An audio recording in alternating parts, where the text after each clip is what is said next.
One, two, 1, 2, 3, 4.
Howdy folks, thanks for checking out the lesson here for Under the Double Eagle.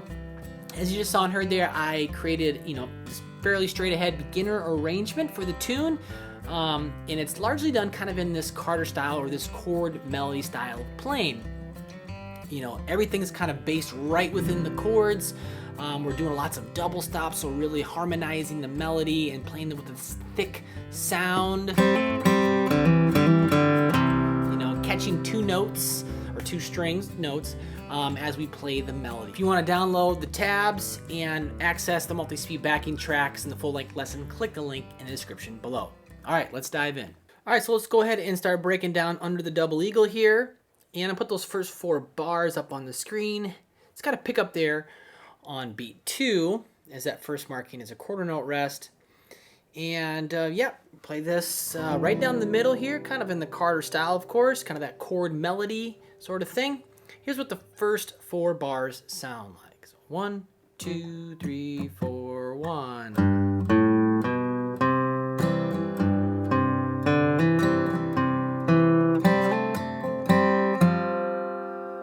Again, 3, 4, 1.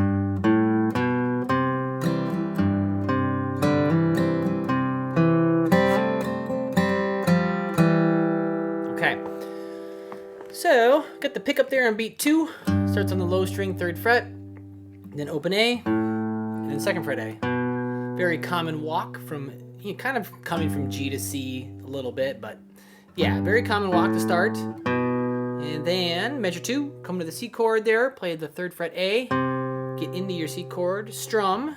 And here I have marked strumming the 4 strings, and sometimes you'll see it marked that I'm just strumming the 3 highest strings and sometimes 4. It's not the end of the world necessarily either way, but I do have it marked. I kind of want to thicken it up a little bit for this one, so I'm going to do those 4 strings, and in some places again 3.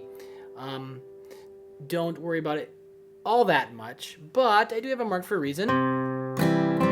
So there, I hit the bass note, and then I strum, and then quarter note on the low string 3rd fret.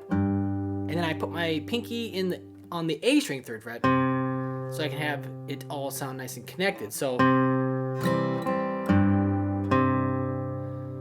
okay, then I go to the next measure, 0 to hammer on the D, strum, A string 3rd fret, you're already there.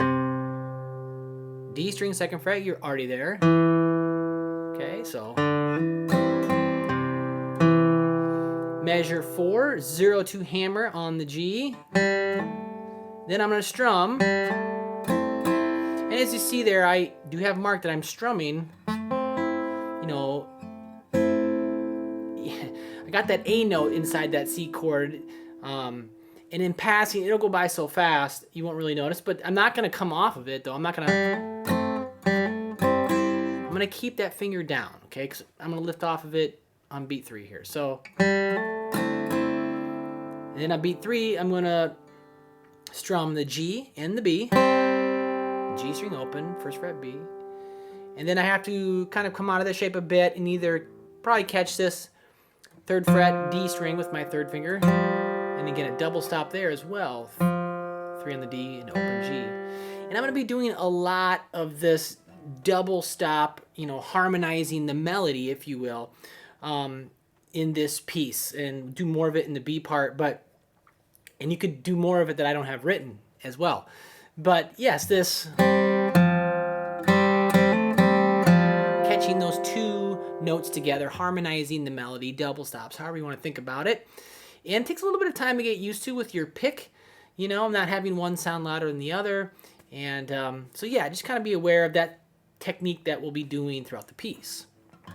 So here's those 4 in context. 1, 2, 3, 4, 1.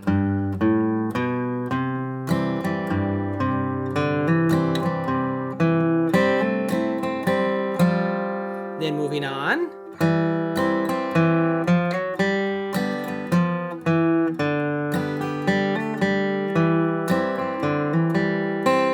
On just a bit there, and I took, there's 2 endings to the A part. They're slightly different in the melody, of course, and here we're doing the first ending.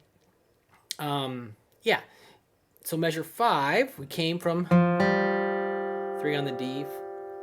Now we're gonna go to 2 on the D, and then here's another double stop, right? D and the G together, and then I'm gonna strum the C, and 2 on the D. 3/4 slide on the D, just 8th notes here.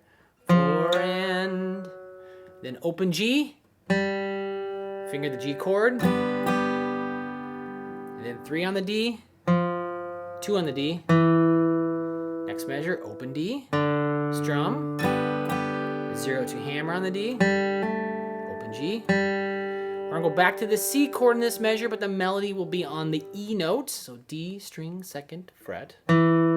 Strum, 0 2 hammer on the D, open G, and we'll finish it on the 1st fret of the B, probably not on the screen there. But so those 4 again, ready, go.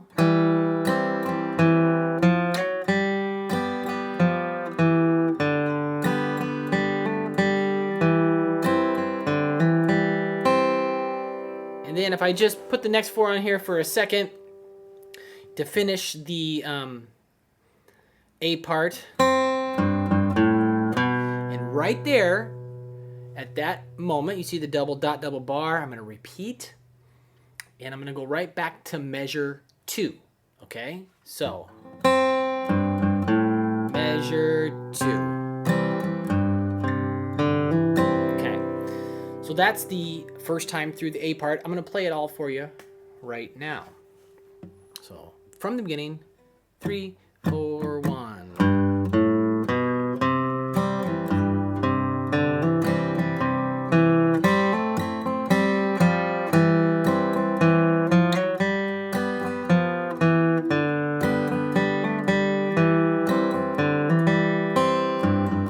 And repeat.